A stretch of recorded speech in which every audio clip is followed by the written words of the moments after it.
Olá, boa noite. Estamos começando o Rede TV News. Olá, boa noite. Senado aprova Augusto Aras para mais 2 anos à frente da Procuradoria-Geral da República. Greve da CPTM é encerrada em São Paulo. Ferroviários aceitam proposta da Secretaria de Transportes Metropolitanos e voltam ao trabalho. E você vai ver também.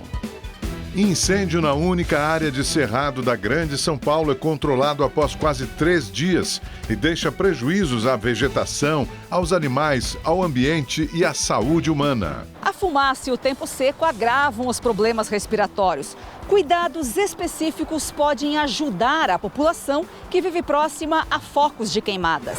O valor do litro da gasolina dispara no Brasil e encher o tanque vira pesadelo para o consumidor. O preço médio no país está perto dos R$6. Essas e outras notícias você vê aqui no Rede TV News.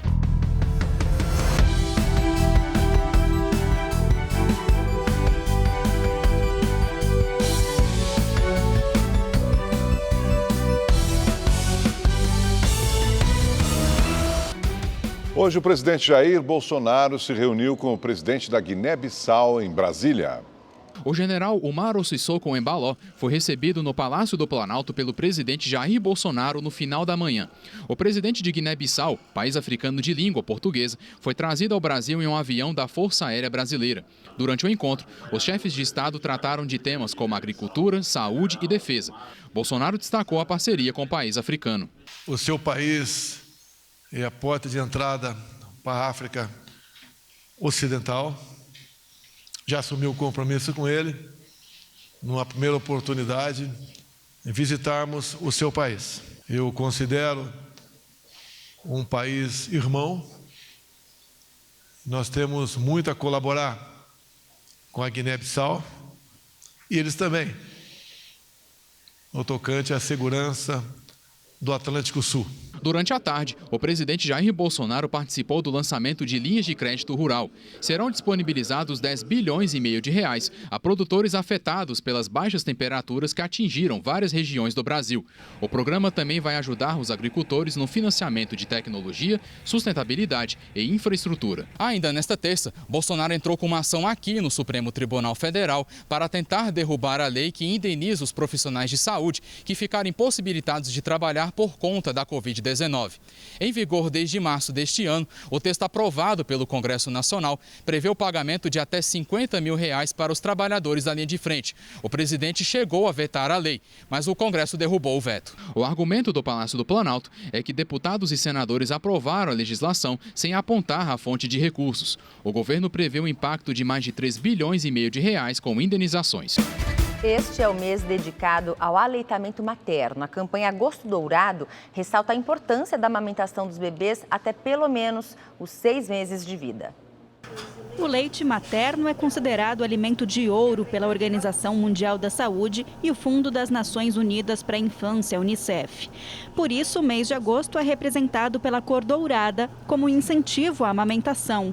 O aleitamento materno é questão de saúde pública e um direito humano. Ter o leite materno faz muita diferença para essas crianças, diminui a chance de infecção, diminui a mortalidade, né? Melhora o desenvolvimento, o crescimento dessas crianças. O leite materno também é repleto de anticorpos, contribui para saciar a fome e reduz os riscos de doenças, infecções e alergias.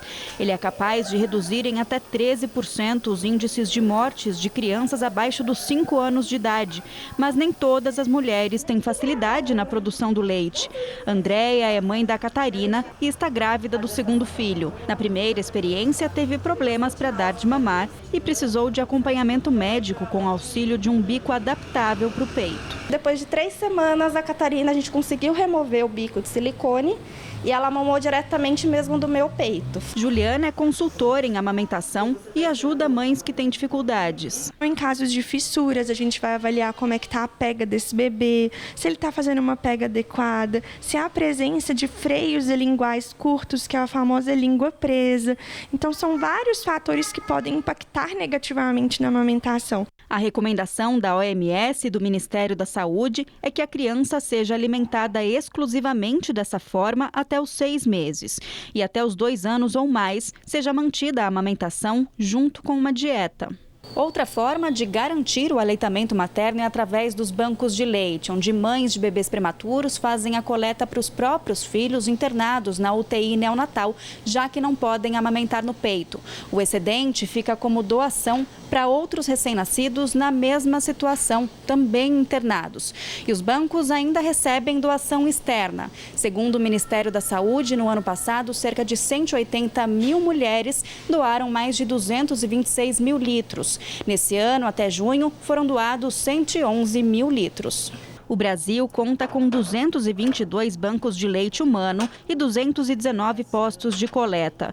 Esse fica dentro da Santa Casa de São Paulo. É aqui que a Simone faz a coleta diariamente para a bebê dela, que nasceu de 7 meses. É uma coisa que a gente tem que fazer para incentivar as outras mães também e doar também, porque se eu não tivesse fazendo para ela, eu estava fazendo uma doação. O leite doado é pasteurizado e tem validade de 6 meses. São fornecidos aos bebês da UTI de acordo com prescrição médica. O processo de pasteurização do leite, ele tem o objetivo de inativar possíveis bactérias que tenham lá dentro e é um controle de qualidade que a gente tem do leite. Então, assim, finalizada a pasteurização, é feita uma análise microbiológica do leite. Então, o leite que a gente tem pasteurizado é um leite de qualidade certificada que a gente pode, com muita segurança, fornecer para os bebês prematuros internados na UTI neonatal. Policiais da Delegacia de Combate à Corrupção e Lavagem de Dinheiro fizeram uma operação contra uma milícia de Nova Iguaçu, na Baixada Fluminense, que agia dentro da prefeitura. Entre os alvos estão um vereador e uma secretária municipal. Os policiais cumpriram 21 mandados de busca e apreensão em diversos endereços. Na Prefeitura de Nova Iguaçu, os agentes recolheram documentos nas secretarias de Economia, Planejamento, Finanças e Infraestrutura. Entre os investigados está o ex-secretário de Obras de Nova Iguaçu e atual vereador da cidade, Jefferson Ramos, preso em 2019, apontado como chefe da milícia local e suposto mandante de pelo menos 20 assassinatos. De acordo com as investigações, pessoas ligadas ao vereador faziam a intermediação de uma empresa de concreto com líderes comunitários de regiões dominadas por milícias, para que fosse feito o calçamento irregular desses locais em troca de apoio político. Essa investigação ela tem mais ou menos uns 7 a 8 meses. Ela começou a partir de umas informações de inteligência de que alguns contratos estariam sendo direcionados para uma região que é dominada por milicianos, para que alguns políticos recebessem esse apoio dos milicianos e, em troca, eles revertessem mais contratos para a organização criminosa. Os agentes também estiveram na empresa Fabmix, que, segundo a polícia, ganhou 70 milhões em processos licitatórios com o município em contratos irregulares. A princípio, essa investigação focou num primeiro contrato e esse contrato já movimentou mais ou menos 17 milhões de reais. Tá? Existem outros contratos que estão no radar, que tem mais ou menos 63 milhões de documentos não publicados. Também são investigados na operação a secretária de Infraestrutura, Cleide de Oliveira Moreira, Fábio Henrique Souza Barbosa, dono da Fabmix e responsável pelas obras, e Luiz Henrique Souza Barbosa, funcionário da Companhia de Desenvolvimento de Nova Iguaçu. Eles podem responder na Justiça por organização criminosa, crimes contra a licitação e peculato. A Prefeitura de Nova Iguaçu afirmou em nota que já entregou todos os dados solicitados pelos investigadores e colocou à disposição das autoridades as informações e arquivos que forem necessários para as investigações. Também, por meio de uma nota, o vereador Jefferson Ramos se disse surpreso pelas acusações. Ele afirmou que em 2019 foi inocentado pela Justiça e eleito de forma limpa e transparente. Disse também que está à disposição para colaborar. Os demais investigados citados na reportagem não responderam à nossa produção. E 12 pessoas foram presas no Rio de Janeiro, suspeitas de integrar uma quadrilha de tráfico internacional de drogas. Os criminosos usavam mergulhadores para colocar a droga nos cascos das embarcações. 60 agentes da Polícia Federal participaram da operação. 12 mandados de prisão preventiva e 15 de busca e apreensão foram cumpridos. 8 suspeitos foram presos no Rio de Janeiro e outros 4 no Espírito Santo. A investigação apontou que eles fazem parte de uma quadrilha que envia drogas do Brasil para a Europa em navios. O esquema contava com o apoio de uma rede de pequenas embarcações, pescadores e até mergulhadores profissionais. Essa organização ela trabalha de uma forma um pouco diferente na exportação do material ilícito. A gente está acostumado a ter a inserção de drogas em contêineres e essa organização ela age de uma forma um pouco distinta, fazendo a inserção no casco do navio através da utilização de mergulhadores. Durante a ação, a Polícia Federal apreendeu 60 quilos de maconha, mais de R$820 mil em espécie e 200 quilos de cloridrato de cocaína, além de 14 veículos de luxo e 6 imóveis de alto padrão nos municípios do Rio de Janeiro, Mangaratiba, na região da Costa Verde Fluminense, e em Guarapari, no Espírito Santo. A polícia do Rio de Janeiro investiga um ataque de hackers que aconteceu durante uma cerimônia religiosa israelita. A transmissão foi invadida com mensagens de ódio e imagens nazistas. A cerimônia era transmitida da sinagoga da Associação Religiosa Israelita em Botafogo, na zona sul do Rio de Janeiro, na noite do último domingo. Uma homenagem à ex-diretora da escola Eliezer Max, Dora Freifeld, que morreu na semana passada. Segundo a Federação Israelita do Rio de Janeiro, os hackers invadiram a cerimônia com um rock em alto volume, um vídeo pornográfico e mensagens de morte aos judeus. O caso está sendo investigado pela Delegacia de Crimes Raciais e Delitos de Intolerância. A Federação Israelita do Rio de Janeiro colabora com a apuração. Nós precisamos lutar contra tudo isso, lutar contra a intolerância, contra o preconceito, porque não é só contra a comunidade judaica, não é só contra os judeus, são contra as outras minorias. Então, no nosso ponto de vista, devemos lutar contra todo e qualquer tipo de preconceito, e com certeza construiremos uma sociedade melhor e mais justa. Um incêndio de grandes proporções destruiu parte de uma garagem de uma oficina de ônibus em Belo Horizonte. Foi possível ver a coluna de fumaça de várias partes da cidade. Vizinhos da garagem registraram o momento em que as chamas estavam sem controle. A empresa de ônibus está queimando, né? O cara falou, já queimou, foi muito ônibus lá, viu, filho? O foco do incêndio estava próximo a um posto de combustíveis e uma estação do metrô. O trem lastrou ali alguns estouros e a fumaça chegando cada vez mais perto. Ó as alturas da chama ali, das labaredas, ó. Posto de gasolina ali atrás. 20 militares dos bombeiros trabalharam no local. Foram cerca de 2 horas de combate às chamas. Pelo menos 30 veículos entre micro-ônibus, carros e ônibus foram atingidos pelo fogo. O galpão onde funcionava a oficina desabou. Ninguém ficou ferido. As causas do incêndio serão investigadas.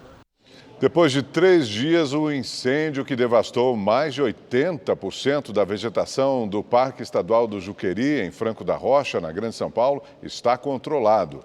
Mas os prejuízos são grandes e impactam na saúde de quem mora por perto, na fauna e flora e na qualidade de vida de uma forma geral, uma vez que áreas verdes influenciam na situação climática. Há 34 anos, a dona Zélia vê o Parque do Juqueri da janela de casa. A área verde agora está cinza. Essas imagens mostram o fogo tomando conta da paisagem privilegiada que ela tinha. Fica triste, né? A dona Shirley mora a uns 600 metros do parque. Desde domingo, perdeu as contas das vezes que limpou o chão invadido pela fuligem. A gente lava, joga água e puxa e seca. Ontem à noite eu precisei ligar todos os ventiladores para refrescar um pouco, para sair o cheiro.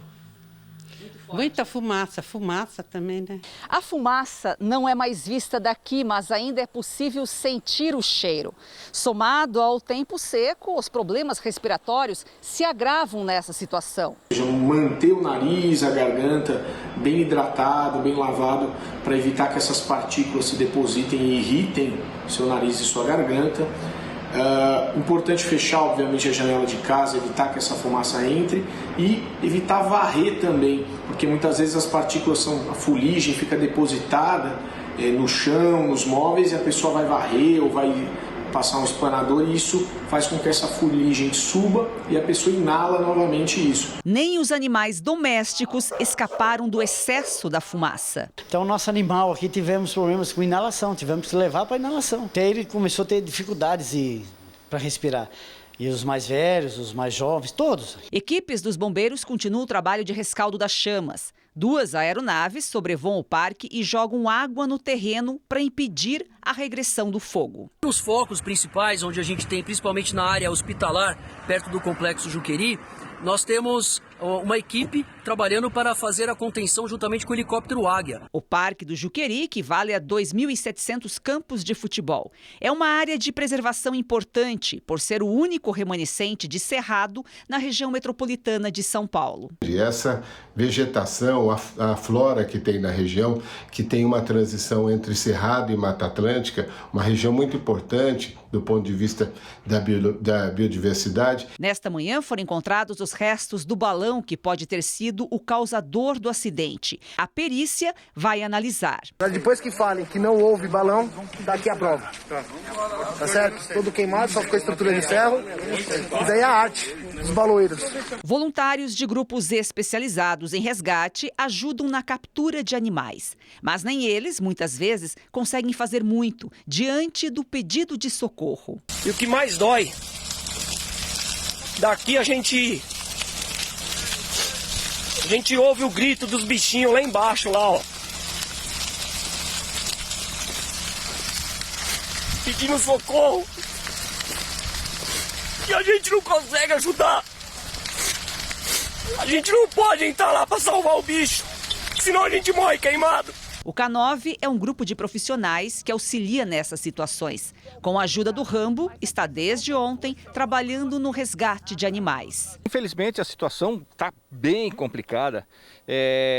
Embora a gente tenha desprendido muitos esforços aqui na procura na tentativa de resgatar animais, o que nós estamos encontrando são animais já carbonizados. O nosso trabalho continua arduamente, né? Infelizmente eu tenho que dizer que foi uma prática criminosa e que acabou com todo um ecossistema. Um morador sobrevoa a área devastada, solitário, até encontrar seu bando. E um incêndio que destrói a vegetação na Serra do Japi, região metropolitana de São Paulo, já dura 5 dias.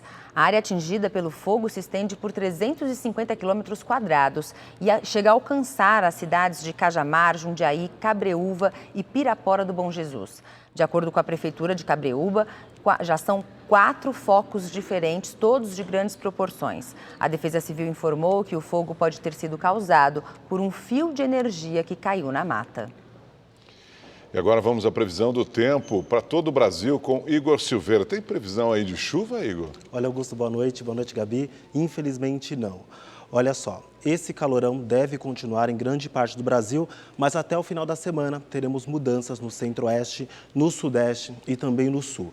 Por lá, o tempo continua instável no Rio Grande do Sul e nos próximos dias essa instabilidade avança para Santa Catarina e também para o Paraná. E o tempo seco e os ventos fortes foram os responsáveis pela formação de um redemoinho que atingiu no último domingo a zona rural do Morro Agudo, que fica na região de Ribeirão Preto, no interior de São Paulo. Era tanta poeira que as máquinas agrícolas que estavam no local ficaram totalmente cobertas. Apesar do susto, ninguém ficou ferido. E esse calorão continua em todo o sudeste, mas atenção para a baixa umidade relativa do ar. No Rio, por exemplo, o dia vai ser ensolarado, abafado e a máxima amanhã pode chegar aos 35 graus, como a gente vê aqui na tela.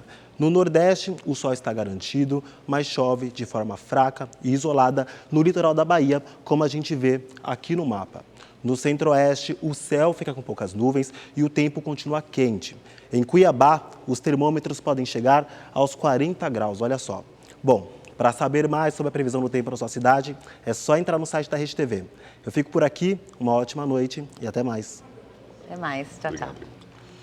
Gente, os ferroviários encerraram a greve da Companhia Paulista de Trens Metropolitanos. No início da noite, o sindicato e governo chegaram a um acordo. O dia começou caótico. Na estação de Guaianazes, na zona leste da capital paulista, a fila do lado de fora era para esperar um dos ônibus extras. O Edson chegou às 4 da manhã na estação para tentar ir para Mogi das Cruzes, na Grande São Paulo.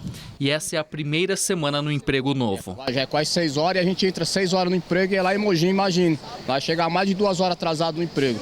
A greve dos ferroviários afetou as linhas de trem 11 Coral, 12 Safira e 13 Jade, que ligam o centro da capital paulista à Zona Leste e Guarulhos, na região metropolitana. Juntas atendem quase 600 mil passageiros por dia.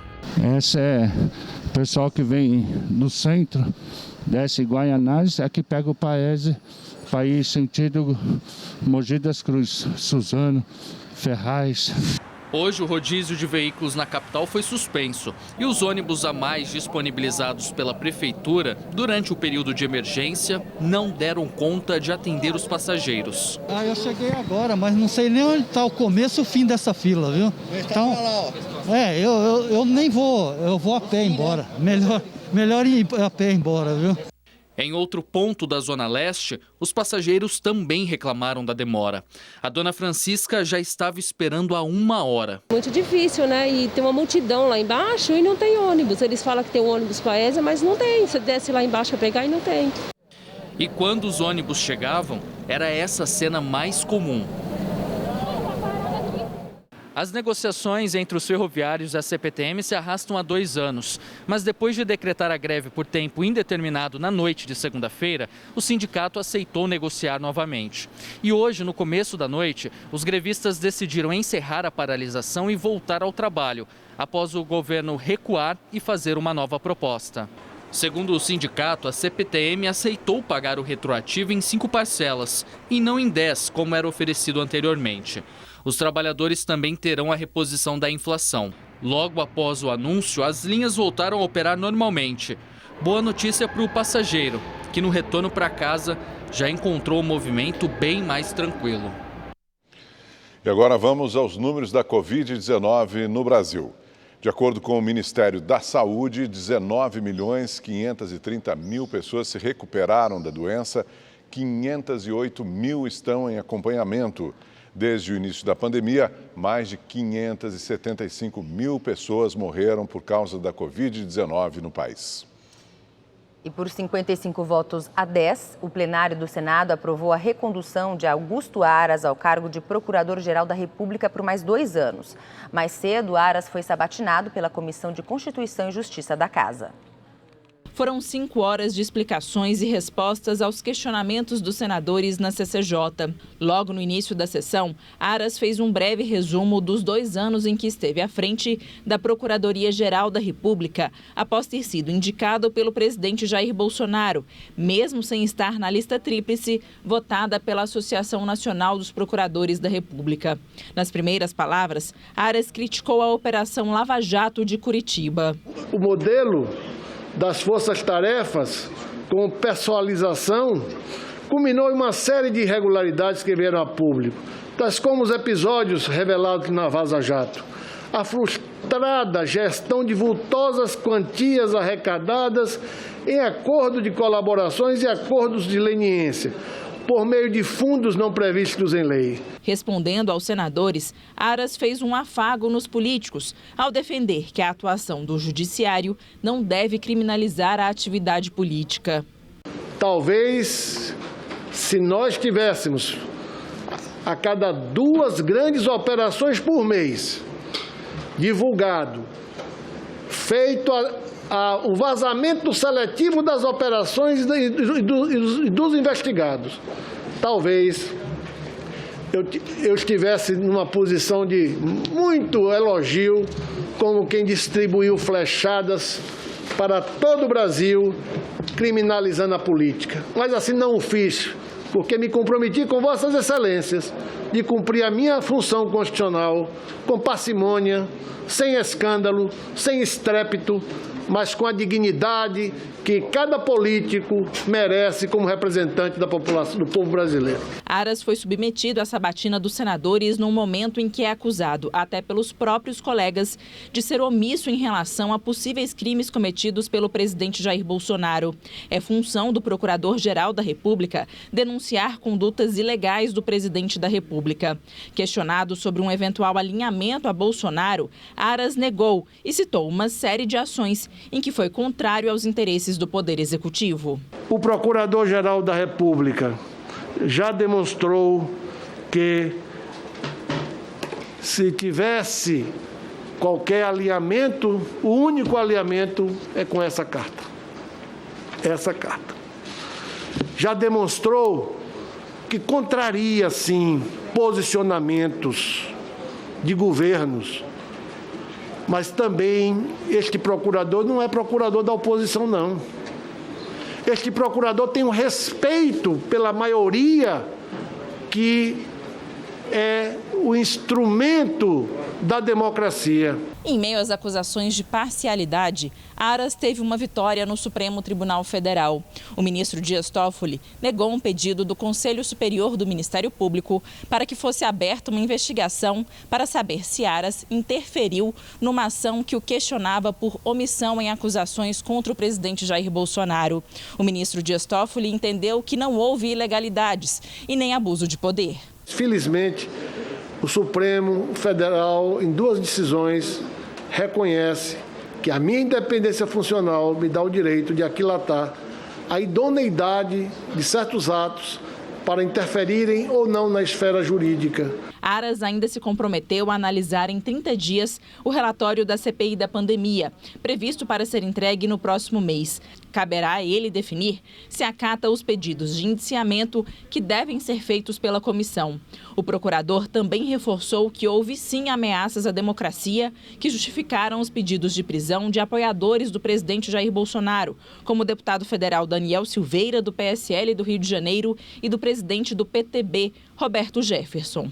Houve ameaças reais aos ministros do Supremo. A liberdade de expressão não estaria contemplada propriamente na fake news, mas a ameaça direta e frontal já não poderia ser ignorada. Depois da sabatina, a recondução de Aras foi aprovada na Comissão de Constituição e Justiça por 21 votos a 6. Em seguida, a indicação foi submetida ao plenário do Senado, onde também foi aprovada. Com isso, Aras terá mais 2 anos à frente da Procuradoria-Geral da República.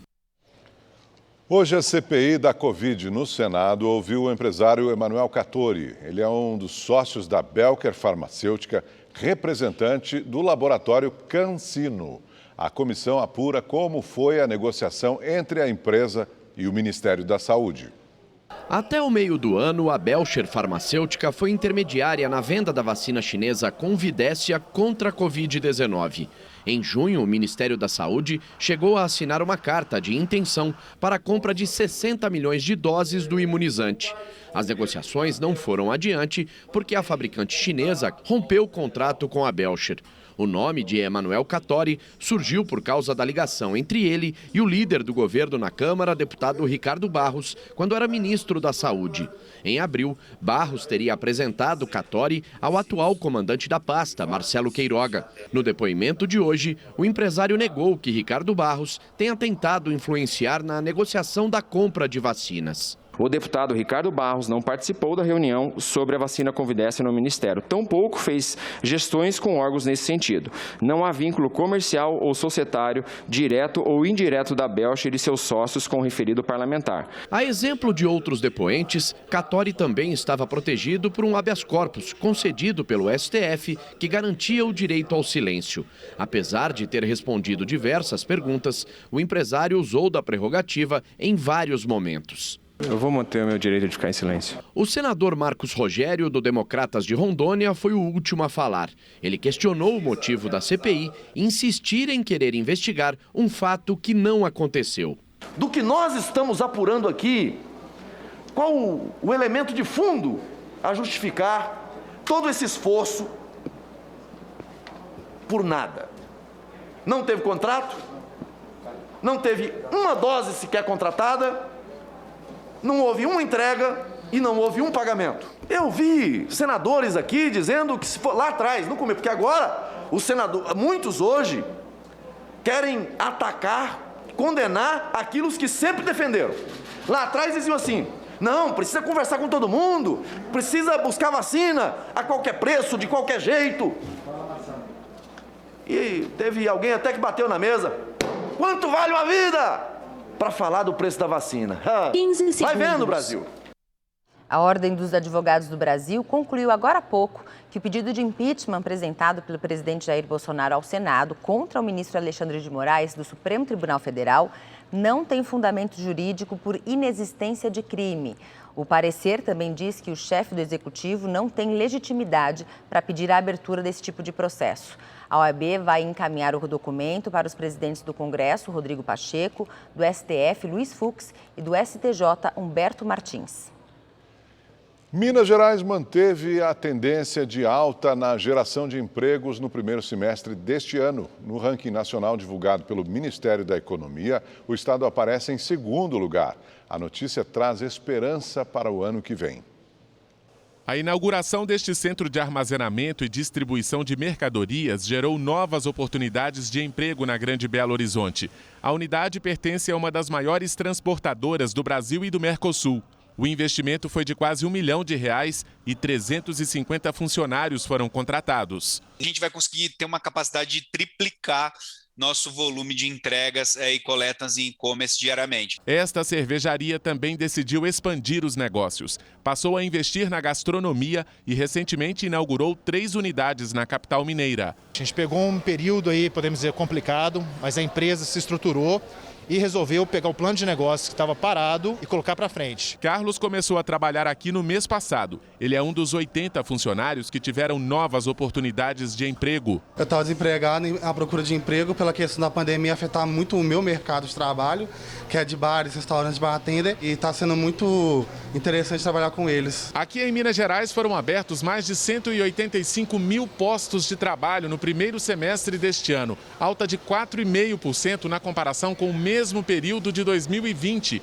No ranking nacional, o estado aparece em segundo lugar. De acordo com dados do Cadastro de Empregados e Desempregados, o CAGED, divulgado pelo Ministério da Economia, a liderança é de São Paulo, com quase 500 mil carteiras assinadas de janeiro a junho. Os setores que mais contrataram foram os de serviços, indústria e comércio. Neste shopping de BH, julho foi o melhor mês da pandemia e as vendas continuaram em alta nas últimas semanas. E nós acreditamos que o próximo semestre todo será de crescimento de vendas, de aumento de fluxo e de queda do número de lojas vagas em todos os empreendimentos. A expectativa para 2022 também é positiva. A gente viu que foi um momento muito difícil em assim, se estruturar.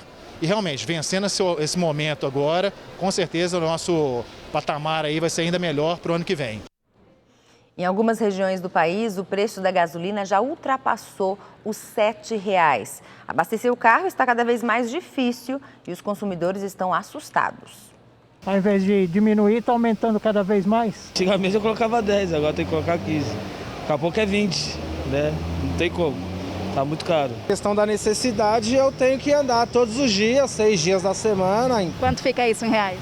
Vamos lá uns 600, 700 reais aí, né? Não tá nada fácil abastecer com gasolina. Só na última semana, o preço do combustível subiu 1,53%, alcançando a média de R$ 5,95 o litro. Uma pesquisa publicada pela Agência Nacional do Petróleo mostra a gasolina a R$ 7,36 no Tocantins, R$ 7,18 no Rio Grande do Sul, R$ 7,13 no Acre e R$ 7,05 no Rio de Janeiro. Aqui em São Paulo, o valor máximo do litro da gasolina nas bombas está perto dos R$ 6,60. Segundo especialistas, a alta é consequência do preço do barril de petróleo internacional mais caro e a variação cambial do dólar no Brasil. Essa política de preços, que é chamado PPI, preço de paridade internacional, leva em conta a questão da internacionalização desse petróleo dentro do Brasil, a variável cambial e a distribuição, praticamente a logística desse produto até chegar nas refinarias. Nos últimos dias, a Petrobras anunciou um aumento de 3,5% nas refinarias para alinhar o preço com o mercado internacional. E isso está sendo repassado aos postos de todo o país. Que há um ano atrás, o mesmo preço do barril estava sendo cotado a $23 e hoje nós estamos falando de $68,75. Já bateu $77. Então, o que vai determinar realmente o freio disso é a oferta dos produtores de petróleo. Se houver uma oferta, o preço do barril cai e a gasolina fica mais barata, desde que a gente não tenha uma desvalorização cambial que negative essa questão da queda do preço do barril internacional. Os outros combustíveis também tiveram aumento nas bombas. De acordo com a pesquisa da ANP, o etanol é vendido a R$ 4,49 em média ao litro. Já o diesel é comercializado a R$ 4,61. Tá bem complicado. Tem que pesquisar. Tem que pesquisar. Rede TV News fica por aqui. Uma ótima noite para você. E a gente termina essa edição com uma imagem dele. Obrigado, Charlie.